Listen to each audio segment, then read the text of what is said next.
Hey, Crit Sandwich listeners, if you love our show as much as our moms do, get on iTunes or Apple Podcasts and leave us a review. Thanks. We're hitting up the drive-thru on the highway to hell on this week's Crit Sandwich.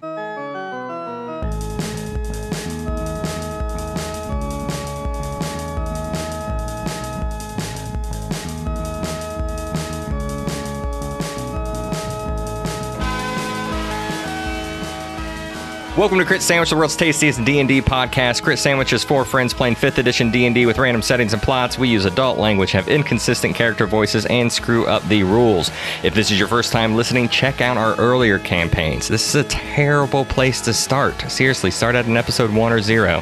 On episode 0 or the bonus episodes, as they might show up in your podcast viewer, we roll on a chart to build the campaign. This is episode 5? Yes. Of Campaign 4, we are hired guns in the abyss, suffering through the plot of Friday the 13th. My name is Casey Sears. I am your host. To my left, Matt Popich. What up? He is our Dungeon Master. Across the table from me, Chuck Ventus. Hello, how's it going? He is Jackson King. To my right, Robbie Ponder. Hello. Brad Kitty. I am Stewart, the Goliath Paladin. Matt, take it away. Of law? No, of... The crown. Of the crown. I like it. Yeah, actually, first, we're doing this lately. I want to start out and give a shout out to a listener / follower. And actually, Casey had something that he's been in contact with somebody. Oh, yeah. Devin Boyce has reached out to the pod, and I gave him some assets from our very first campaign, Monster Park. And he has been keeping me up to date because he's been running that with his own group of people. And I think one of the most fascinating things about it, and also one of the things that makes D&D so great, is his team lined up with the Druids, kind of flip-flopping the whole second half and the whole plot of that campaign. And even went up, I think, through like the right side of the map. How you guys went up through the middle and through the left, which is fascinating. That's my favorite part of D&D, too. The fact that, totally different group of players can have the same outline and then end up with a totally different result. Just the best game. Huge fan. Yeah, I mean, that makes me feel proud as a DM too, because I tried to create my villains as kind of living in a gray area. Those druids, their intentions weren't like holy and noble. Like they weren't like just evil for no reason. They just wanted to bring things back how they used to be. Well, there is nothing gray about your villain here on in my campaign, I'm afraid. I typically enjoy that as well, but I as a DM, I was a bit pigeonholed when it comes to Abyss Lords. So, in any case, evil as hell, no matter what. Just pure evil and chaos. Also, cool. we're a lot more active right now on our social media pages. Casey actually just tweeted a sneak peek into our next campaign. If you want to go on Twitter and check that out, you can also follow the Crit Sandwich on Twitter, and we are Crit Sandwich on Facebook too. In any case, I actually wanted to start this session with something that I meant to do earlier, but we'll tackle it now. I want each of you to tell me about your favorite item that your character has, or their favorite item, rather, not necessarily yours, and how you got it. And we're going to start with JK. Is this an interview? It is. I just like to, let people know a little bit about your backstory in this way, as well as one of your favorite items. Wonderful. I'm delighted to fill the fans in with my backstory. What would you like to know? Your favorite item. Quit talking like that. Jackson King's favorite item is the Ring of Telekinesis. It's gotten him out of a few tough spots in his career as a musician and assassin. And my companions actually don't know this, but I actually received this ring as I kind of did a blood oath with, I'm not really sure if they were the devil or a demon or something like that, but when I first started off as my character was a struggling musician, and this hooded figure with blood red eyes came to me and actually offered me more in life. And with me struggling, I took him up on the offer. But in order to retain my powers, I had to kill people as like blood contracts. So that's how I am a musician and an assassin. I actually had to do both. So I don't know how much Stewart would like hanging out with Jackson King if he knew that much about his past, but that's it. So yeah, Ring of Telekinesis. I'd say I've done a few assassinations with that bad boy. So it was given to you by the devil. Like, yeah, Yeah, it was a hooded figure or whatever. clouded it in was. smoke. Right. So I would say it's kind of like signing a deal with the devil. Yeah. Cool. There it is. Robbie? Spooky. So my favorite item, of course, is my bow, which is a purple item, which is the +3 to hit, +3 damage. So I gave it a custom name, and I called it the Bow of the Night's Sun. So Brad Kitty, he was with his princess when he was a kitten, a cat, before he was turned into a tabaxi. And that wagon got attacked, and the princess, she didn't know that the ring was a ring of wish. And she said to Brad Kitty, I wish you could protect me now. And when she said that, that's when Brad Kitty got turned into Tabaxi. So this wagon was being attacked, and Brad Kitty came out of the wagon. He picked this bow up, not knowing what it really meant to the knight. But it's supposed to be returned to the knight's son. But Brad Kitty doesn't understand the whole fact of honor and things like that, of returning family heirlooms. So Brad Kitty still has the bow. Cool. Dick move, bro.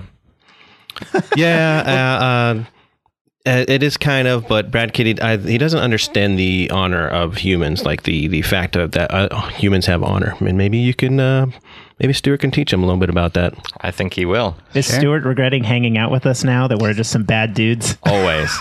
It's always regretful. Sure. And Stewart, we're 2 for 2 purple items that were... So yeah, everybody started out with a certain list of things they could find, and everyone got 1 epic level item per D&D Beyond. So are we going 3 for 3 here or no? So yeah, we are. So, but my most useful item is my Cloak of Displacement. But my favorite item that I think the things that mean the most to Stewart would be his bone plate armor and his Frost brand greatsword.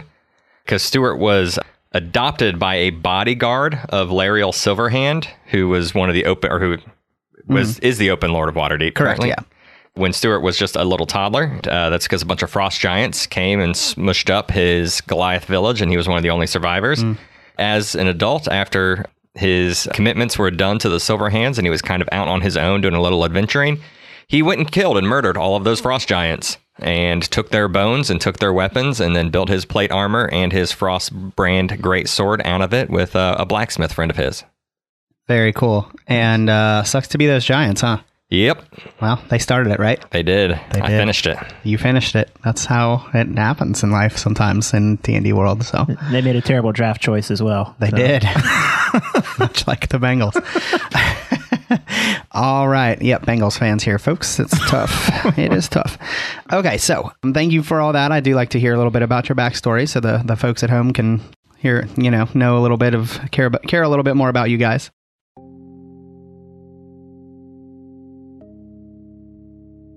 So we actually start this session back on the material plane. We're in a small, dimly lit room filled with candles. A dark hooded figure moves deftly across the room. It takes a fistful of a reddish substance out of a jar in a corner of the room, whisks a black wrap over the top of an object, and then sprinkles the reddish dust over the new and exposed transparent glass globe, and whispers a chant in an unknown language. As the camera zooms out to see the dark glass globe, it then goes back in, and an image appears of a 2-headed monstrosity storming through the trees of a forest, plowing down trees twice his size with no effort. The hooded figure smiles and then laughs happily as the monstrosity roars, hunting its prey. He will find it, and he will enjoy it when he does.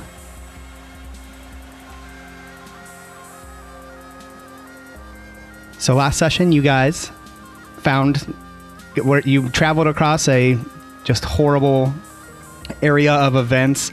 For the listener, that was kind of the embodiment of the abyss, like its actual form. So this layer of the world called the abyss is basically like a living, breathing thing, and this was kind of like antibodies. Is kind of Casey put a good word for it. The world itself was trying to attack our heroes. They did make it across this plane and were able to get to what Stewart found using his sense good and evil skill was an angel. So they rescued the angel, and the angel told them that finally that they took a while to get there, but here they are. And that's where we're going to kick it off. So what was the last thing that the angel said to us? I'm trying to remember.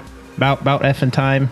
Yeah, or Yeah, he dropped the globe of invulnerability. He was being attacked by a bunch of demons, and you guys blew up the demons. You went down to him, and he said, "It's about fucking time." And we're standing right next to him. You are standing next to him. I'll reach out my hand to... I'm a pleasure to meet you. I'm Jackson King. I shot that fireball back there and killed all those beasts. I'm sure you noticed. So again, this guy's huge. He's about 3 or 4 feet taller than Stewart just by heads.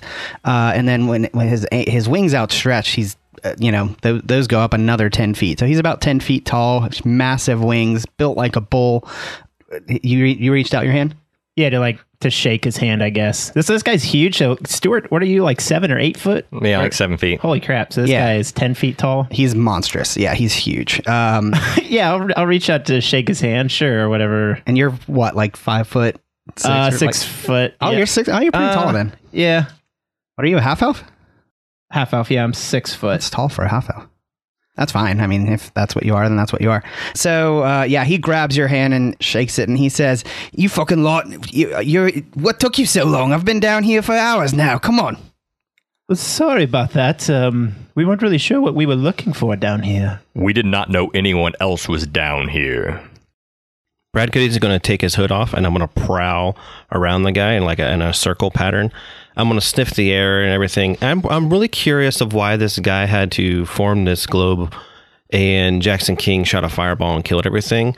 So, like in Brad Kitty's mind, is Jackson King is like way stronger than this angel. If this is an angel, then Brad Kitty's even picturing Jackson King as being somewhat of a demigod to be able to save an angel.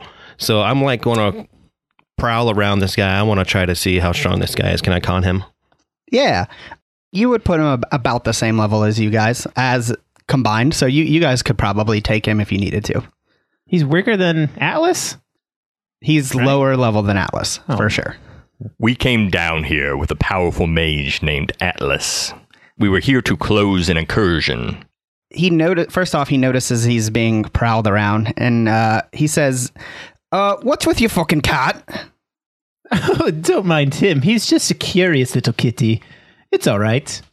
I think he's just trying to assess the situation. After I make a good circle around him, I'll stand up and I'll say, "You've been down here for how long?" So he's actually going to blink, and his eyes are going to turn white for a second, and then unblink, and he says, "Holy fucking shit, you're mortals. Holy fucking shit. What are you even doing down here?" I told you there was a gateway on our world, and we came in here to close it. He kind of like sniffs the air, and he says, and then he spits, and he's like, "Holy fuck. You came in through a portal from the mortal realm. That's what you're fucking telling me right now. You're going to tell me there's a portal to the mortal fucking realm." Yes, indeed. And the wizard we brought down here to close it, was ripped in twain by a giant 2-headed beast. Oh my god. And now I guess I have to deal with this fucking shit. And while I'm dealing with this, I'm sitting here and there's a goddamn cat prowling me like a jackass. Well, if you guys don't get this fucking cat under control... I'm gonna jump in the air a few times. It's a fucking thing. What are we doing here? We're wasting time. What am I talking like that for? What are we doing here? This thing can fucking talk. We're wasting time. I sense everybody calm down. The fuck is that thing? Get it under control. That you may refer to as Brad Kitty. I am Stewart. This is Jackson King. Hello. I sensed you from across the darkness. So let me get this straight. You three lot just pop in here into the abyss for no reason. I'm just so confused at this point. You didn't come to rescue me. You just popped right in. We came to close a portal. Well, that's a good fucking move. Good start, I suppose. So far, we have failed. I can see that. Go on. And then I searched through the darkness, and I saw the visage of a sword and the visage of an angel. and we came towards you to see if we could find a light in this dark place. This angel, does he have any other weapons on him? Like, does he have any weapons on him? So now that you mention it, he has an empty scabbard. A place where your sword would be normally held, but it's completely empty. And he says, "Oh, you have my sword?" No, but I think I know which direction it lies. He says, "Well, I can get us all out of here if you know, if we can fight our way out. I need my sword, but once I have that, I know that I'm stronger than pretty much almost anything down in here.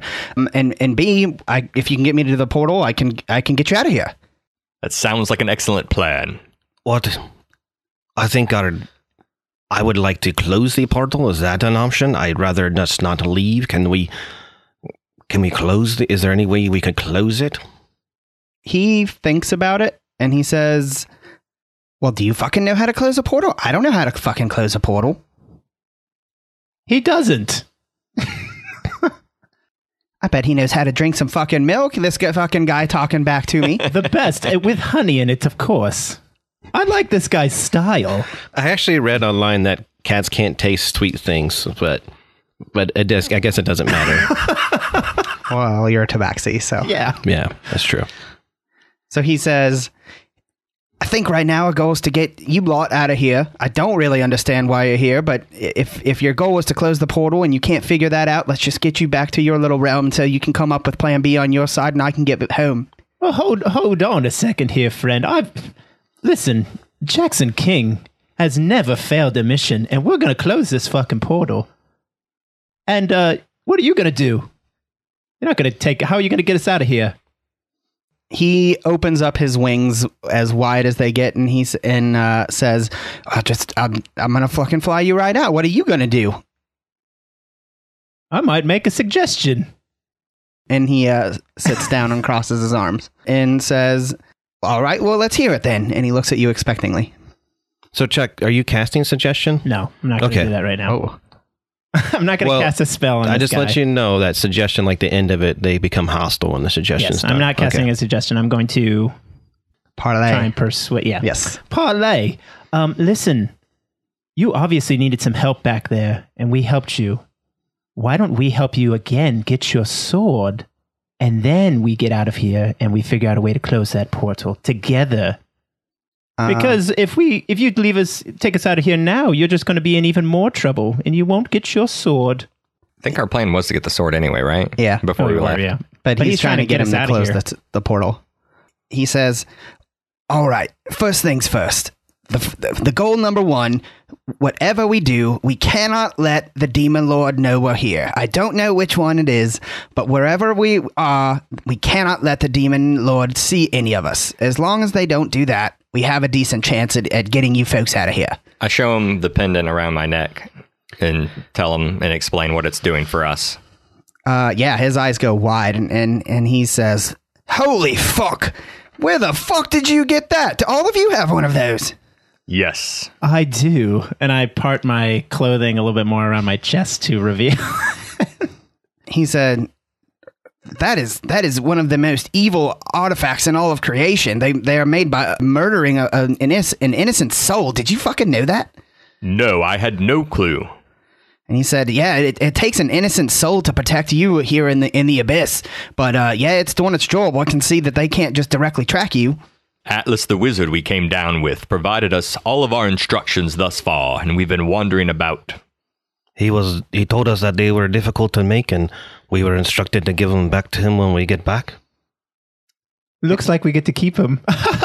Right? Yeah. That was a great laugh. He says, "Well, as long as the Demon Lord hasn't seen you, then we have no problems. Then we should be able to just head toward the sword, get it, then we can all get out of here. How's that sound?" Can you describe this Demon Lord you're talking about a little more? He says, "Oh, you would fucking know it if you'd seen a Demon Lord. In fact, there's no way you'd be alive, so I'm sure you haven't." Two heads, really tall, 40 feet tall. His, relatively calm demeanor goes to, he says, "What the fuck did you just say? What else?"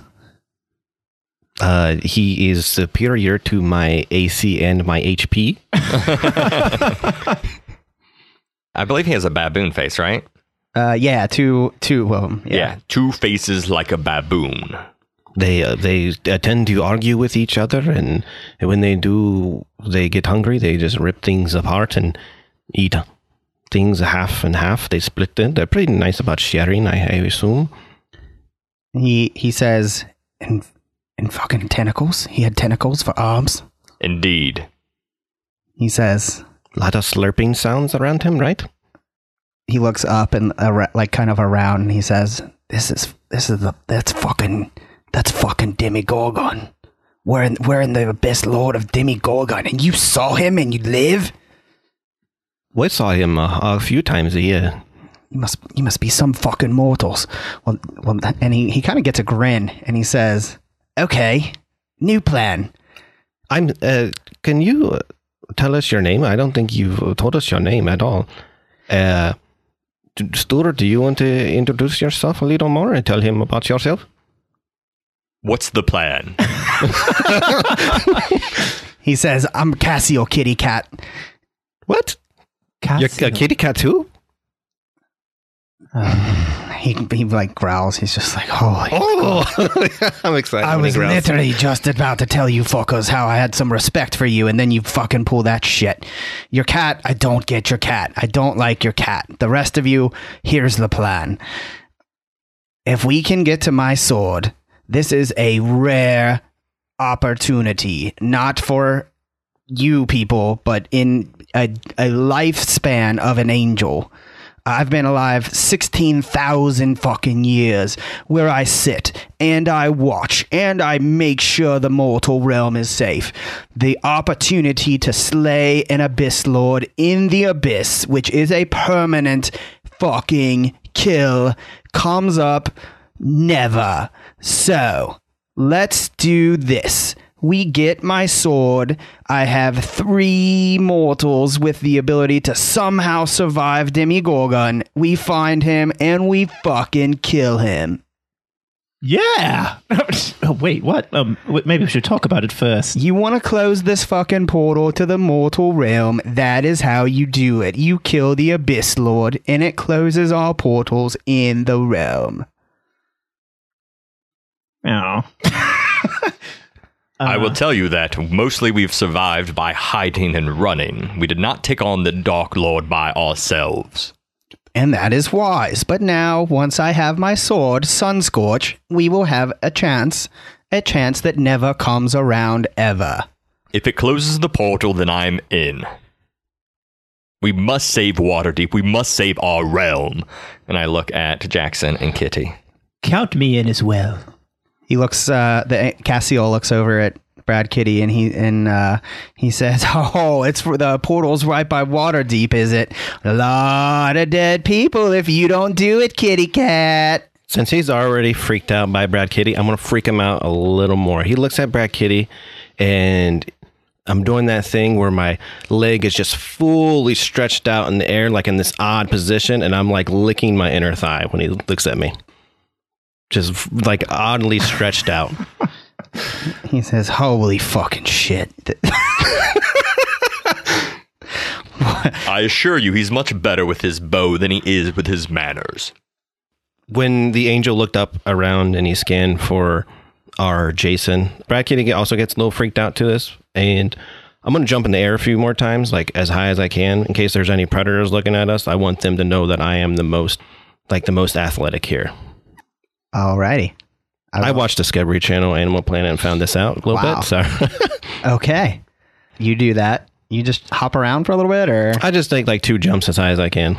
Okay, and I stretch, and I don't really say that I'm going or not going, but Stewart and Jackson King would know that I'm going with you guys. But sure. I'm not going to speak out and say I'm going. All right. So he says, "Okay, big one. Let's see what you got. Where's my sword?" Do I need to close my eyes and sense, or can I just remember? You kind of remember. It's to the west. Yeah, so it is to the west. And he says, "All right," and he like smacks you on the back, just like, "Hey, buddy," but it's pretty effing hard, even for a big dude like you. He starts walking, doesn't fly at the moment, keeps his kind of tucks his wings back, and starts marching off to the west. I'll nudge Brad Kitty and say, "Do you see that? Both Stewart and I have been touched by an angel. You might want to get on board." And I'll start walking ahead. What does he look like? What kind of armor is he like? What does his clothing look like? So no armor to be spoken of.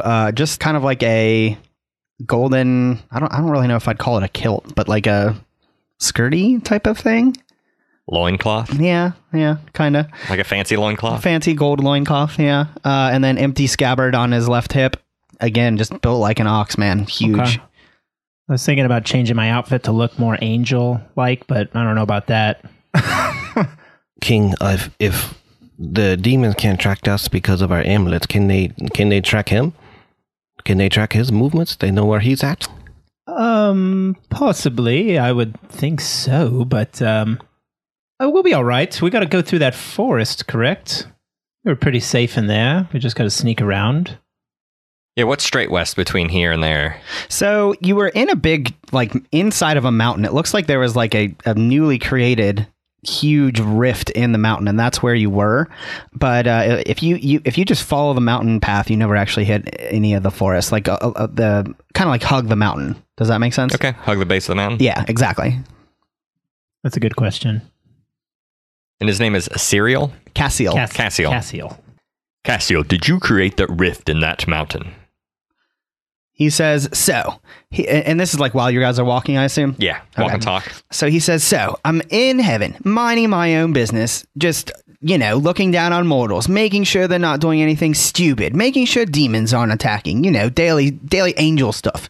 And then all of a sudden, I just feel a pull on my neck just do it again out of nowhere, just sitting there, minding my own business, and the pull is so hard I feel whoosh, and I go, and the feeling of going through from one plane to another, and I see just a bright light, just like kind of, it looked real quick, kind of like the mortal realm. I couldn't believe it. And then all of a sudden another rift, whoosh, and then slam, I fall into some water, and I skip off the water just miles and miles. That's how far how hard I was pulling. And I fly and I skip off water, and then I slam into this mountainside, and bam, and all of a sudden demons are attacking me. I look, try to defend myself, and my sword is gone. Fucking sun-scorched, just gone. Must have fallen out, I guess, while I was being pulled. Anyway, here I am. Now you guys find me, and I gotta find my sword, and then we can fucking take this demon down. We'll close your portal. Everyone wins, right? Indeed, but what force could have pulled an angel down to hell? That's a good fucking question. Oh, man. So, like cults back on the mortal realm, I mean, you would need millions and millions of gold to, worth of reagents to have such power, and a powerful demon conjurer to even attempt such a thing. Even then, most of the time it just involves in that person dying. So at the end of the day, it had to have come from the mortal realm to connect both the higher and lower planes, but how possibly they would have gotten all of that power, I could never even imagine. Usually we can sense that sort of thing and stop it in advance. So you might have been the cause of our rift. He says, bloody fucking likely, I suppose, but it wasn't my fault. I just got yanked, and here I am. Oh, I did not mean directly. I assume. What were you doing at the time when you got pulled? Just minding my own business, making sure nobody's doing fucking stupid stuff. Conjuring demons, conjuring devils. What were you on? Were you around the Sword Coast during this, or were you up where the other plane is of what you called it, heaven? Were you up there? Or Mount Celestia, mortal. Obviously, you don't know much about it. Mount Celestia is where any celestial being lives.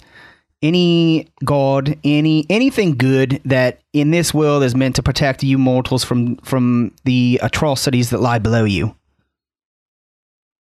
Brad Kitty will whisper to Jackson King, Is that west of Sword Coast? Sure. So, any other questions for him? We're not mortals, we're kingsmen, okay? Kingsmen. He sniffs again. I'll wink at him. He says, "You fucking smell like mortals to me." It's a bit stuffy down here. I don't know. We'll see. He says, "Well, we'll just see what you look like when we get in a scrap, won't we?" I like a good challenge. Any other questions before we get to our next destination? Nope. Do we have to go through the forest in order to get to the destination, or is there... No. We do? No. Oh, we don't? Nope. So actually, the next spot you get to as you go along this mountainside, just at the foot of the mountain, you don't actually have to do any climbing or anything, is a big, extreme, about 200 feet across, yellowish colored, kind of like flowing water. It's not flowing very fast, but it is going kind of slowly, and Cassiel sees it and says, "Holy fuck. Can I have everyone give me an Arcana check?" 6. 7. 19. Nice. Yeah. So you critted, Casey? Casey. Yeah, I rolled a 20. Nice. So you would recognize this from potentially some stories done in your studies of the outer realms. Mm-hmm. This is the river Styx. Okay. With your roll, you know a few things. One, this is the one and only one thing that connects realms to other realms. So this is the only way, other than portals, to get from the abyss to a different abyss layer, or the abyss to the mortal realm, or the mortal realm to the angelic realm. This is what connects everything. Okay. You would also know you don't want to ever touch it. It can kill you off the top of, like, just touching it, or stupefy you for the rest of your life. And then with such a high roll as a 20, you also know the only way to properly travel through it, as it has a whole bunch of like winding paths and tricks, is a group of demons called Goliaths. And that is kind of like their entire purpose, is to ferry people. They're the ferrymen of the river Styx. I assume this must be the legendary river Styx. I would not put nary a toe in that river. Cassiel says, "Damn right it is. I can't believe I'm actually seeing it. All this time I've been alive, I've never actually fucking seen this thing. Look at it. It's beautiful, isn't it? This thing goes on forever and ever and ever." I would never call anything that is water beautiful. At this point, Cassiel again sniffs the air, and he growls, shows some fangs, and he says, "Devil." And sure enough, down the river, about 120 feet away, you see a boat approaching. You think that's a Goliath who can take us and ferry us perhaps to the other side? So there is actually 2 people in this boat. One is one that you would recognize as a Goliath. It looks like a gigantic fly type man. It's in the back of the boat, steering around what you don't. So it seems like a relatively calm river. This guy, however, is like dodging and weaving around like nothingness. It seems like he's going left and right and like swaying the boat so that it narrowly avoids nothing that you can tell. And then at the front of the boat, there is a cloaked figure. You can't really make much more out other than it's covered in a completely black cloak, hooded. You can't really see anything else. So can I do my sense good and evil? Maybe like find a little cover so they can't see us and then try to do a little sensing? There's not a whole lot of cover here. It's kind of just like an open... it's a yellowy river, but there's not a whole lot around you. You can do sense good and evil, though. If you want. Okay, yeah, I'll still do it. Okay. So I believe Goliaths are evil, but neutral. Like, they don't really have a side. They're kind of just the ferryman. Mm-hmm. The creature in front is lawful evil. Okay. But it is evil. Another skeleton situation, or... So there's a boatman, and then there's a guy in front, and being boated. Yeah, the boat itself is kind of like a long boat. I'll say it's 15 feet long, and so the passenger is up front and just standing there. The ferryman is 10 feet behind him or her, steering. I'm gonna start glaring at the passenger on the boat. Can I get a feeling for how strong this guy is? I would also notice if it's an aberration, celestial, elemental, fey, fiend, or undead. It is a fiend. Okay. And as far as the Con goes, yeah, give me a roll. You can't see a whole lot about it. So we say perception. Yeah, let's go perception or insight, whatever you prefer. My modifier is the same on insight and perception. Cool. 12. So, like, all it is a figure. I mean, it's not particularly tall, and you can't make out a lot under its cloak. You feel like you could probably take it if push came to shove at this point, but you don't really know a whole lot either. Sorry, I'm just going to... How do you spell the angel's name? I feel like I'm not going to... Cassiel. Yeah, Cassiel. Okay. I'm going to pat Stewart on the back and say, time to show this angel what we're made of, and give him a bardic inspiration. Indeed. I see whatever is in there, some sort of fiend, but it seems lawful. You can reason with lawful evil creatures, but you cannot trust them. Cassiel says, that's a devil if I've ever fucking seen one. It looks like it's coming our way. That boat might be our best way across this river, but I'm not quite sure what the Goliath's going to want from you folks, so... just be prepared for two conversations here. One with whatever the fuck that is, and another with that Goliath. Is the boat big enough for all four of us? It's about 15 feet, so yeah. Okay. Leave the talking to us here, Brad. You might want to just keep calm. Wait, also,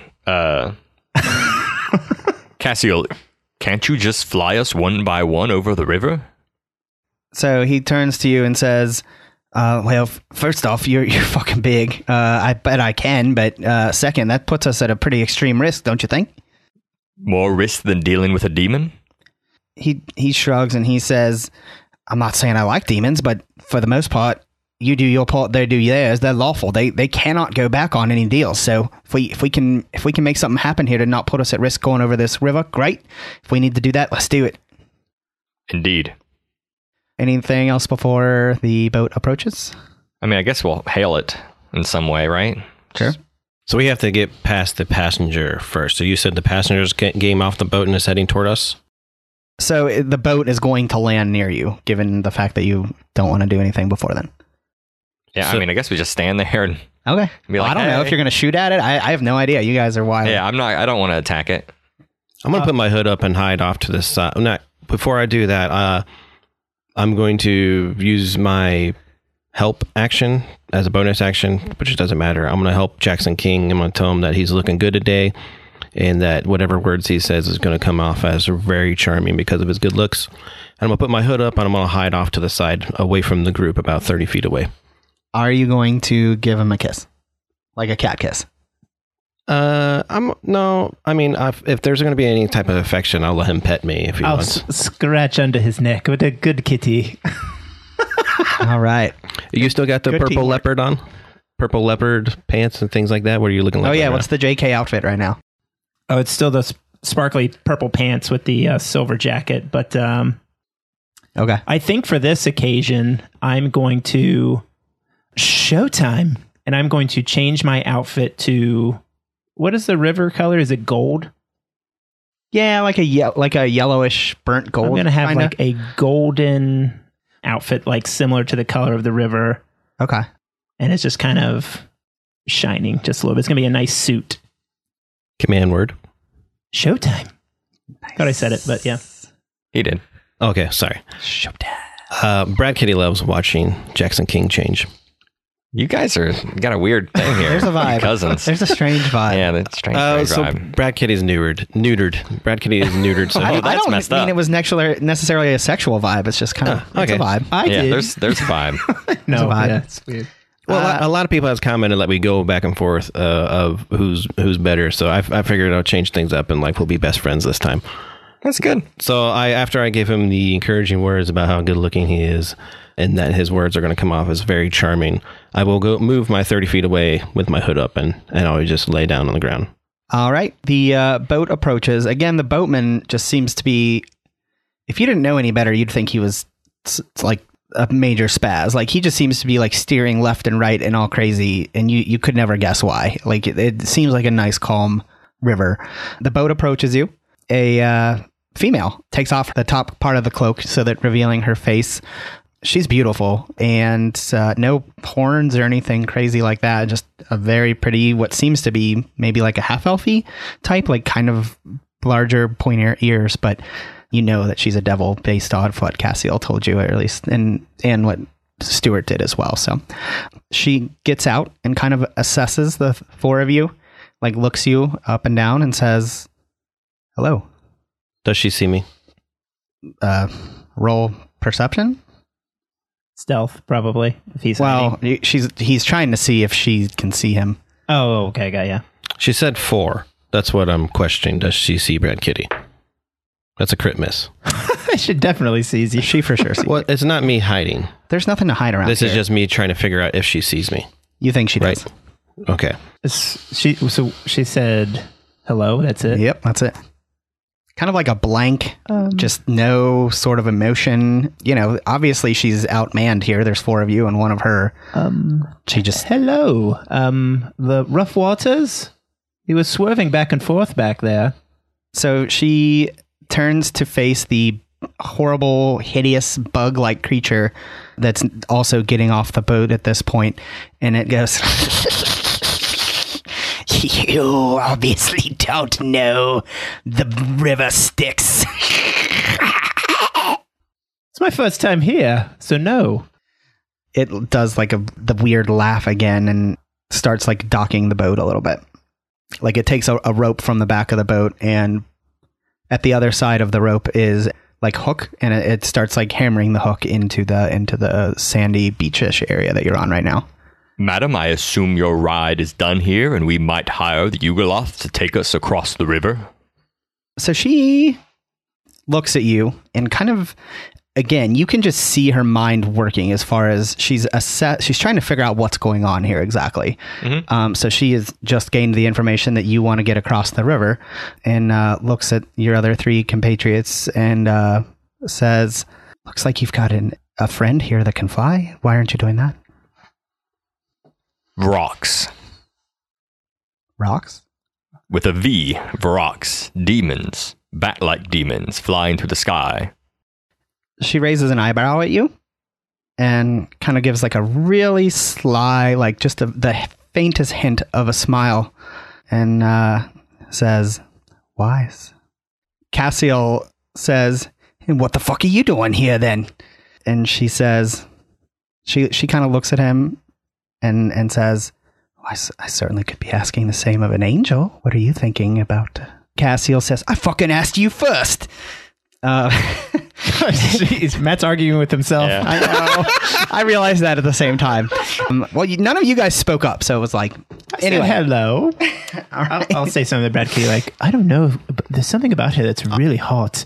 I'm away from you like 30 feet. Oh. I don't see you. So she says, I'd imagine I'm doing the same thing you are. A portal was sent going to the mortal realm. I am sent to see what's happening with it. Well, we will trade you some information of how that portal occurred if you lend us your Goliath and that boat to get us across.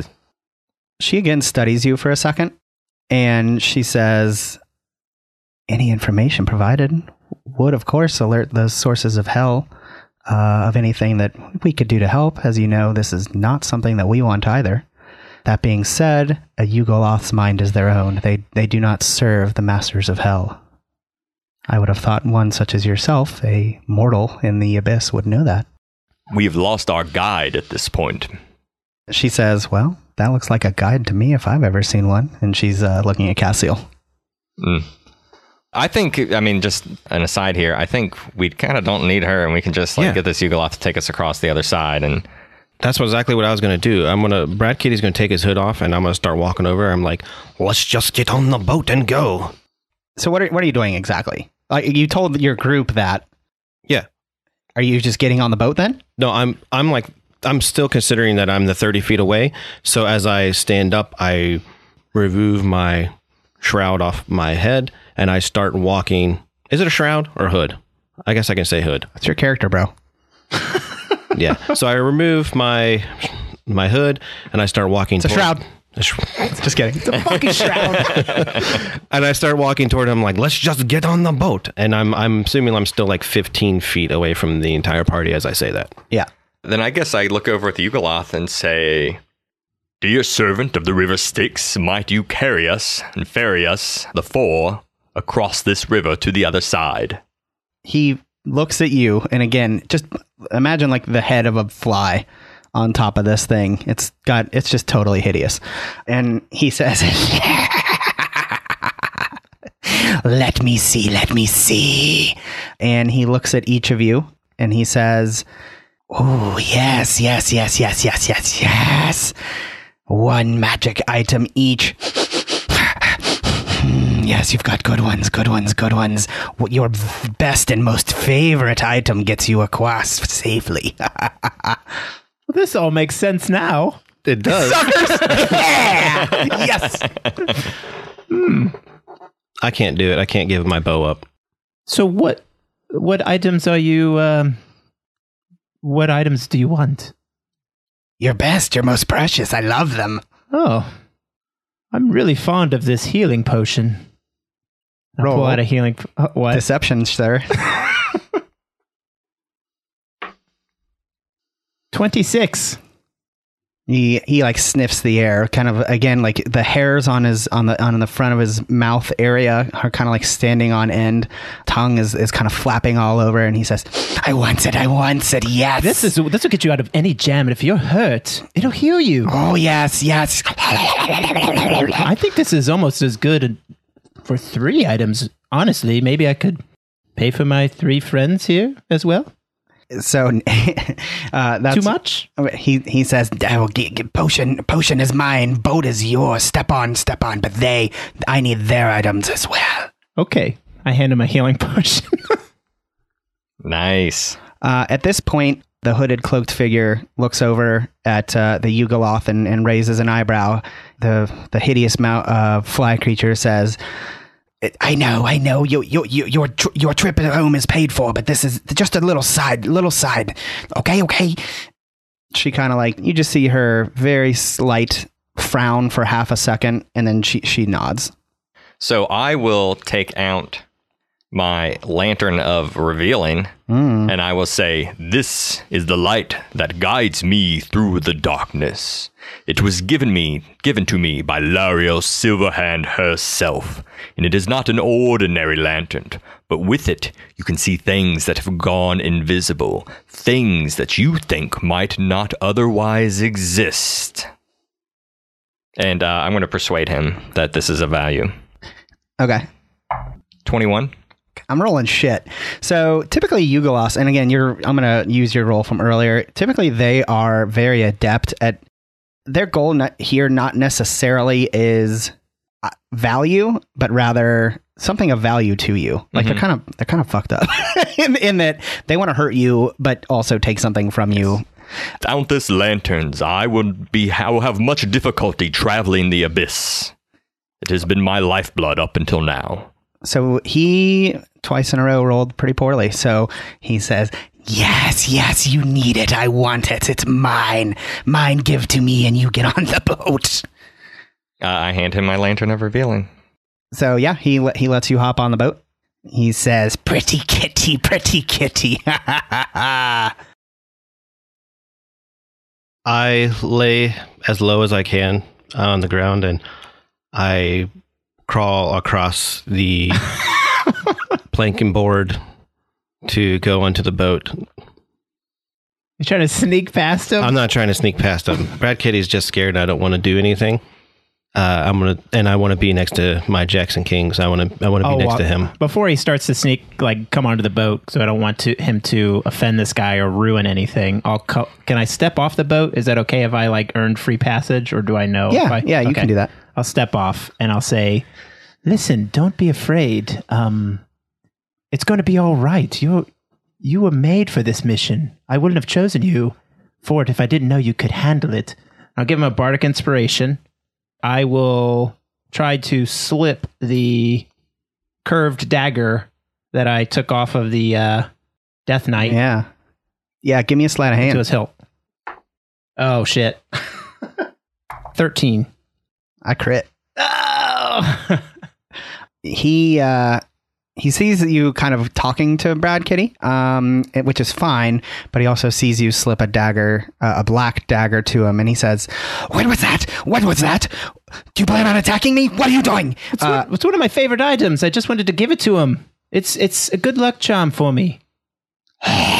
It's not my favorite item. I gave you my favorite item. He's getting pretty antsy at this point. Brad Kitty, pay your passage. See you, Brad. And I get back. I walk and get on the boat.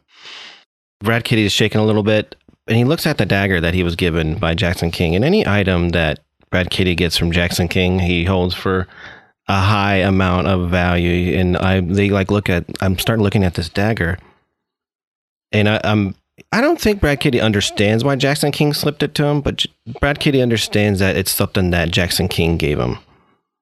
And I look at the whatever guy, Flyface, and I say, you said it needs to be a magical item and something I care about? The deepest care? It has to be magical? So what you're doing right now is telling me, the DM, that you love this dagger. Is that correct? It's a gift from a person that Brad Kitty sees as a demigod. Jesus God. I don't think there's like a stat of trying to deceive yourself. Oh my gosh. This is like kind of trying to like pass a lie detector test. Like if you can convince yourself it's the truth, You got other good items, don't you? Brad Kitty doesn't see Jackson King. He's picturing it as no. I got this. So I ask him, does it need to be a magical item? Did he say magical and something I deeply care about? He said your favorite. Your favorite. And you said your bow at the beginning of the episode. Gotcha. Brad Kitty has a favorite item that is not magical, which is the ring that made him come to life. It's a blank charge of Ring of Wish. Make a case. Are you saying make a case with to the Flyface? Goliath. Oh, if you want to get rid of the ring instead of the... Also, you have a wish spell on you? It's a blank charge. Oh, okay. All right. But it's the ring that made Brad Kitty. Gotcha. Well, you could make a good case for that. I fiddle with the ring on my hand, and I noticed a sacrifice that his companions has made, and I will remove the ring from my hand. And Brad Kitty is scared to hand it over to him, but he'll run up and set it on the ground, then run back away from him. So and you're not going to say anything. You're just going to set it there. Yeah. Okay. So again, his kind of fly-like senses are moving around. The hairs on the front of his face are standing up, and he's got his tongue is flapping all over the place. Go ahead and make a deception check.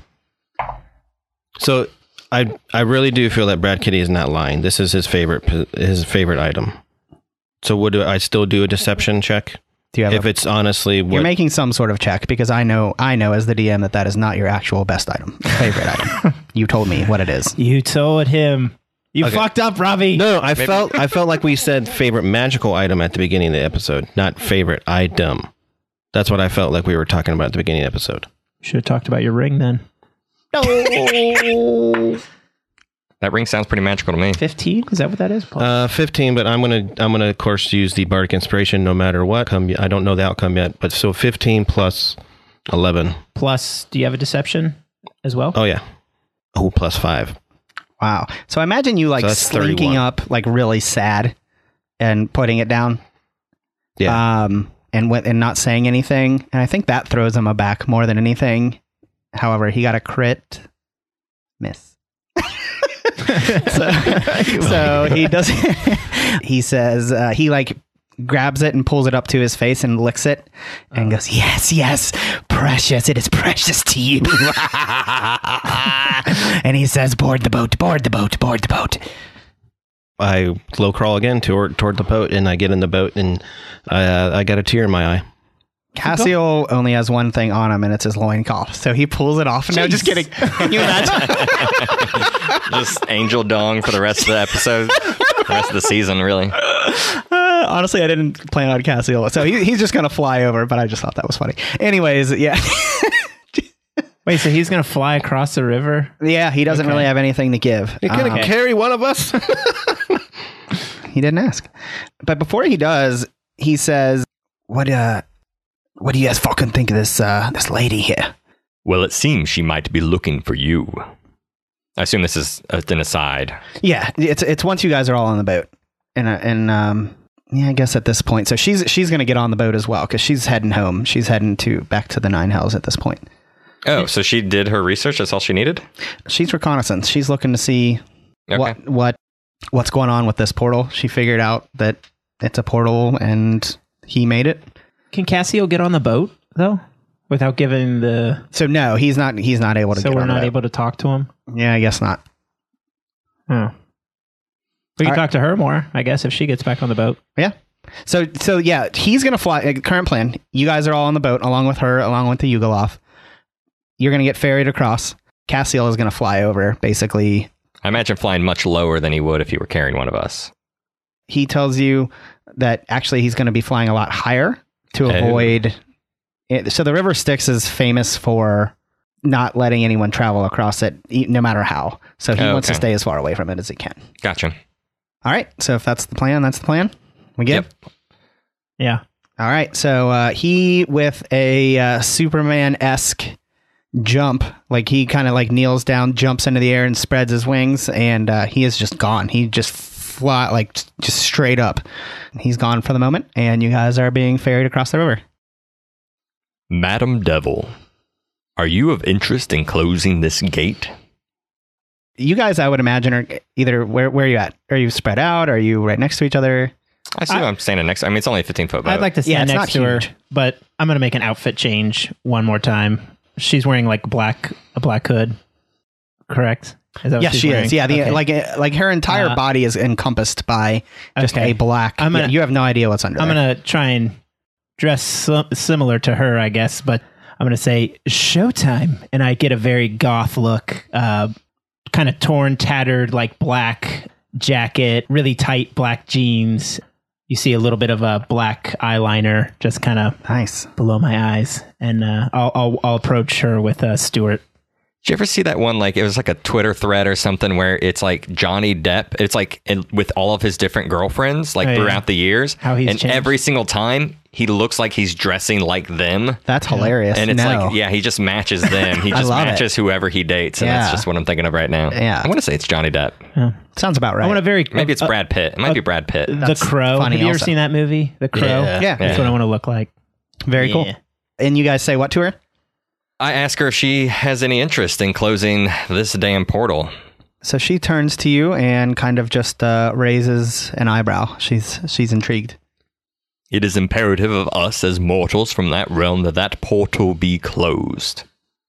Well, I would agree with that, of course. However, my job is to figure out the threat to your realm or ours.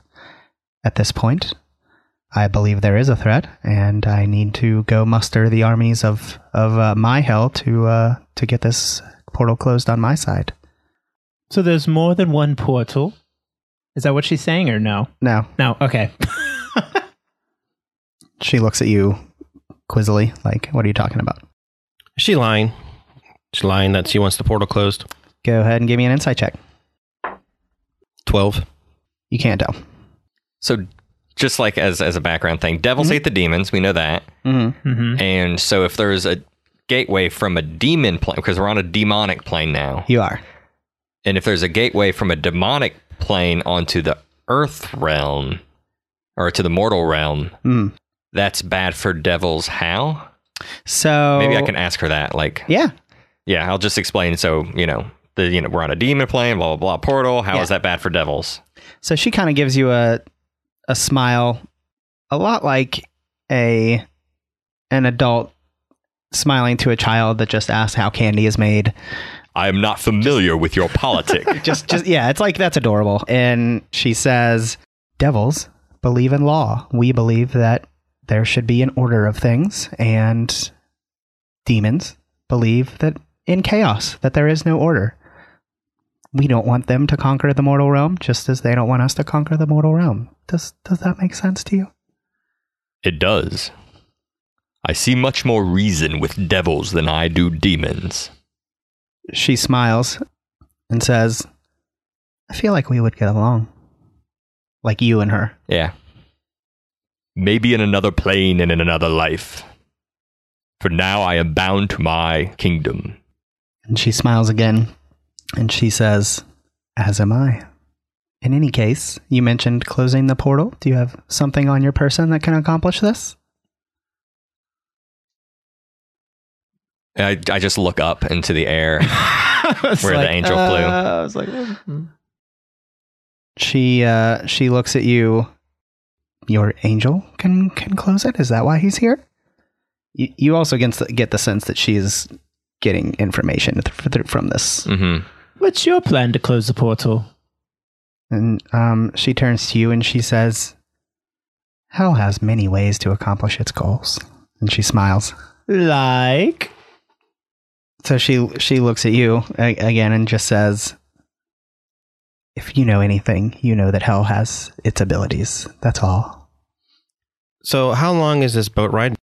Do I have time to take a cat nap, a short rest in the middle of the boat? If you tried, it would not be a restful one. The Goliath is like steering, like it just seems like calm waters that like even like anybody that's never sailed before could make it across this easily. But he's like swerving all around. It would for like a normal, just like straight shot, it would probably be like a 5-minute journey. This is going to take like 20 minutes the way this guy's driving. Like it's all over the map. Just got this boat. Put it to the limits. At one point, he goes like all the way up the river, like in a really crazy direction, and then lets it sink back almost to exactly where you were, just for no reason. Like it just doesn't make sense to you. So that's a no on the short rest. Right. At this point, yes.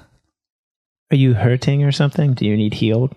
No, but if I have an opportunity to get an arcane shot back, I'm going to try to take it. Anything else we want to say to her? I will tell you how we plan to close that portal if you promise to only assist and never to interfere.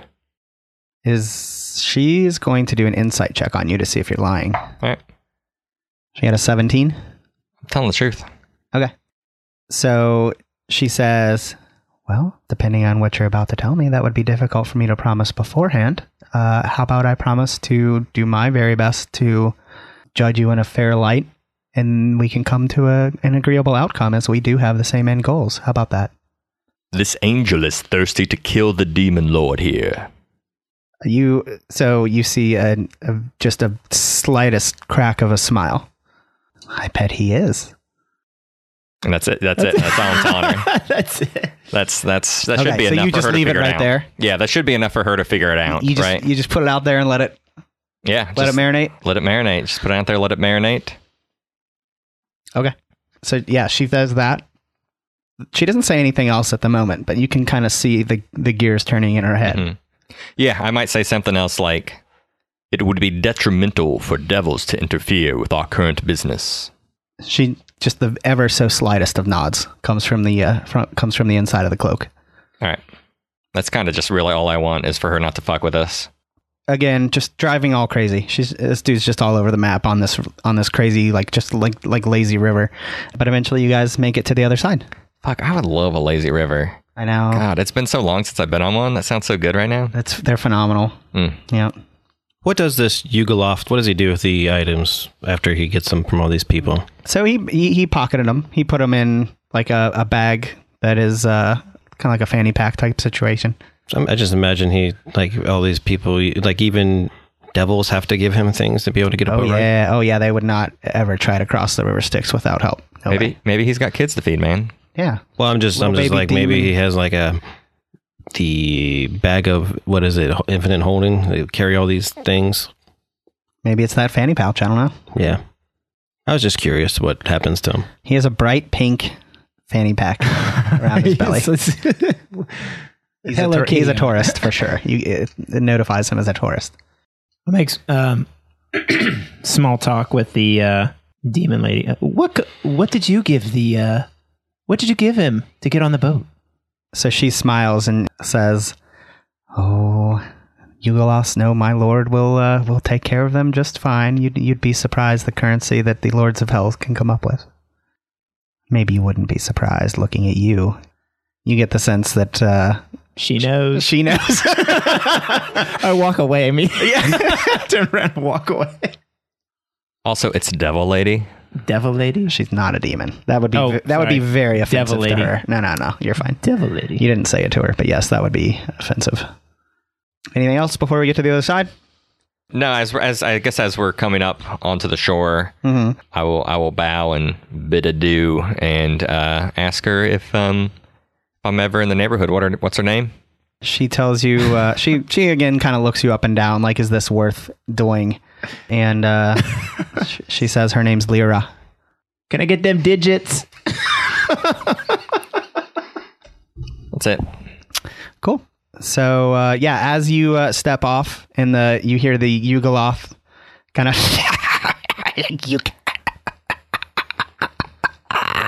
and he like hops off to like make a plank and get you guys off. She tells you the armies of hell will attempt to stop this should you fail. I wish all four of you good luck. And she does that, Cassiel, the clouds part above and down storms and just a huge like comet just landing on the ground. He's back, seems fine, no issues there. So you guys are whole again as a party. Unless there's anything else, they're going to shove off and head back down the opposite direction from whence they came and head back to the Nine Hells. To the sword. All right. Coast. You wish. Just the sword. Just to the sword. The remainder of your journey, you guys actually get there at about another quarter of a mile into another kind of like crevice into the side of a mountain. It seems at this point to be pretty... it's like it's so like imagine a mountain and then like a big crack into the mountain that does go upward. So like there's open sky above you, but walls on each side. Inside of there, Cassiel says, Oh yeah, Sunscorch is fucking here, all right. Oh, I am so excited for this. Let's get that sword and kill ourselves a demon lord. I rhymed. That was good rhyming. As you walk into the crevice and Cassiel sees his beautiful shimmering sword implanted deep inside of the rock wall toward the edge of the very end of the crevice, you hear behind you a sound that absolutely shakes you to the bones.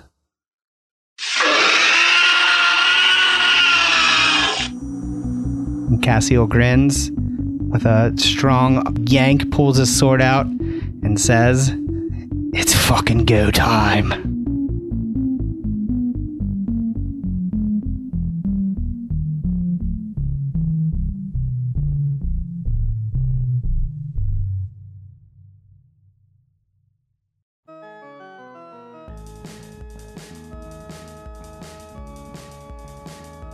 Thanks for sinking your teeth into Crit Sandwich. Please give us a review on iTunes or the Apple Podcasts app. Please follow us on Twitter, Facebook, or email us at critsandwichpodcast@gmail.com.